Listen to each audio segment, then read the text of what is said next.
ಸದಾಕಾಲ ಗುರುಗಳ ಸೇವೆಗೈತಕ್ಕಂಥ ಗೋನೂರು ಗ್ರಾಮದ ಶ್ರೀ ವೀರಭದ್ರ ಸ್ವಾಮಿ ಆಲುಮತದ ಮಾವನವರು ಸಹ ಈ ಒಂದು ಕಾರ್ಯಕ್ರಮವನ್ನು ಉದ್ದೇಶಿಸಿ ಒಂದೆರಡು ಅನಿಸಿಕೆಗಳನ್ನು ಭಕ್ತರೊಂದಿಗೆ ಹಂಚಿಕೋಬೇಕಾಗಿ ಶ್ರೀ ವೀರಭದ್ರ ಸ್ವಾಮಿ ಆಲುಮತದ ಬಂಧುಗಳಲ್ಲಿ ವಿನಂತಿ ಮಾಡಿಕೊಳ್ತಾ ಇದ್ದೀನಿ. ಬ್ರಹ್ಮ ಗುರು ವಿಷ್ಣು ಗುರುದೇವೋ ಮಹೇಶ್ವರ ಗುರು ಸಾಕ್ಷಾತ್ ಪರಬ್ರಹ್ಮ ತಸ್ಮೈ ಶ್ರೀ ಗುರುವೇ ನಮಃ. ಎನ್ನ ಆರಾಧ್ಯ ದೇವ ಸದ್ಗುರು ಅಬ್ಬಾಸ್ ಅಲಿ ತಾತನವರನ್ನು ಎನ್ನ ಹೃದಯ ಮಂದಿರದಲ್ಲಿ ಸ್ಮರಿಸಿಕೊಂಡು ಹಾಗೂ ವೇದಿಕೆ ಮೇಲೆ ಆಸೀನರಾಗಿರುವಂಥ ಎನ್ನ ಬಾಳಿಗೆ ಬೆಳಕಾಗಿರುವಂತಹ ಬಡವರ ಭಾಗ್ಯ ಜ್ಯೋತಿಯಾಗಿರುವಂತಹ ಬಳಲಿ ಬಂದ ಭಕ್ತರಿಗೆ ಭಾಗ್ಯವನ್ನು ಕರುಣಿಸುವಂತಹ ಎನ್ನ ಆರಾಧ್ಯ ದೇವ ಪರಮ ಪೂಜ್ಯ ಶ್ರೀ ಗುರು ಡಾಕ್ಟರ್ ಗಫೂರ್ ಅಪ್ಪಾಜಿಯವರ ಪಾದ ಪದ್ಮಗಳಿಗೆ ಪಣಮಟ್ಟು ಹಾಗೂ ಅದೇ ರೀತಿಯಾಗಿ ಇನ್ನು ಬಾಲೂರುವ ಶರಣರಾಗಿರತಕ್ಕಂತಹ ಅಬ್ಬಾಸ್ ಅಲಿ ಶರಣರಿಗೂ ಪಾದ ಪದ್ಮಗಳಿಗೆ ಪಣಮಟ್ಟು ಈ ವೇದಿಕೆಯ ಮುಂಭಾಗದಲ್ಲಿ ಆಸೀನರಾಗಿರುವಂತಹ ಎಲ್ಲ ದೈವದರಿಗೂ ಶರಣು ಶರಣಾರ್ಥಿಗಳು. ಗುರು ಬ್ರಹ್ಮ ಗುರು ವಿಷ್ಣು ಗುರುದೇವೋ ಮಹೇಶ್ವರ. ಒಬ್ಬ ತಾಯಿ ಒಂದು ಮನೆ ಬೆಳಗಬೇಕಾದ್ರೆ ಒಂದು ಮನೆಯಲ್ಲಿ ದೀಪ ಹಚ್ಚಿದ್ರೆ ಮಾತ್ರ ಆ ಮನೆ ಬೆಳಗಕ್ಕೆ ಸಾಧ್ಯ. ಅದಕ್ಕಾಗಿ ಒಬ್ಬ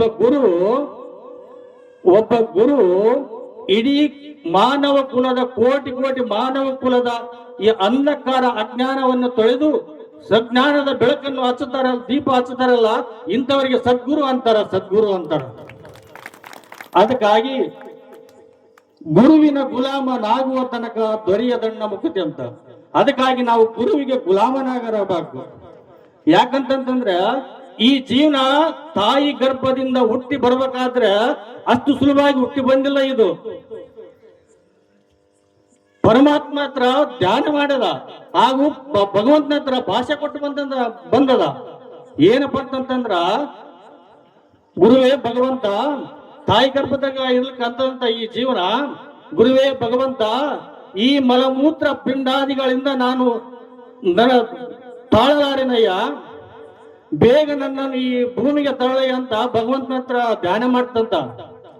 ಆದ್ರೆ ಧ್ಯಾನ ಮಾಡಿ ಭೂಮಿಗೆ ಬರ್ಬೇಕಾರ ಅಷ್ಟು ಸುಲಭವಾಗಿ ಬಂದಿಲ್ಲ. ಮತ್ತೆ ಒಂದು ಭಾಷೆ ಕೊಟ್ಟು ಬಂದಿಲ್ಲ ಭಗವಂತನಲ್ಲಿ. ಅದು ಏನಪ್ಪ ಅಂತಂದ್ರ ಗುರುವೇ ಭಗವಂತ, ನಾನು ಭೂಮಿಗೆ ಹೋಗ್ಬೇಕಾದ್ರ ಹಂಗೆ ನಾನು ಹೋಗಿ ಬರೋದಲ್ಲಪ್ಪ, ನಿನಗೆ ಒಂದು ಭಾಷೆ ಕೊಟ್ಟು ಮಾಡಿ ಬರ್ತೀನಿ, ನಿನಗೆ ಪ್ರಮಾಣ ಮಾಡಿ ನಾನು ಹೋಗಿ ಬರ್ತಂತದ್ದು. ಅವಾಗ ಭಗವಂತ ಕೇಳ್ತಾನಂತ, ಏನಂತ ಭಾಷೆ ಕೊಟ್ಟು ಹೋಗ್ತಂತಂದಾಗ ಈ ಜೀವನ ಹೇಳ್ತಾನಂತ, ಗುರುವೇ ಭಗವಂತ, ಹುಟ್ಟಿನಿಂದ ಸಾಯುವ ತನಕ ನಿನ್ನ ಸೇವೆ ಮಾಡ್ತೀನಿ, ನಿನ್ನ ಧ್ಯಾನ ಮಾಡ್ತೀನಿ, ನಿನ್ನ ಭಕ್ತಿ ಮಾಡ್ತೀನಿ, ನಿನ್ನ ಭಜನೆ ಮಾಡ್ತೀನಿ. ಅಂದಾಗ ಮಾತ್ರ ಭಗವಂತ ಆಶೀರ್ವಾದ ಮಾಡ್ತಾನಂತ. ಹಾಗಾದ್ರೆ ಹೋಗಿ ಬಾ ಕಂದಂತ ಹೇಳಿ ಆಶೀರ್ವಾದ ಮಾಡ್ತಾನಂತ.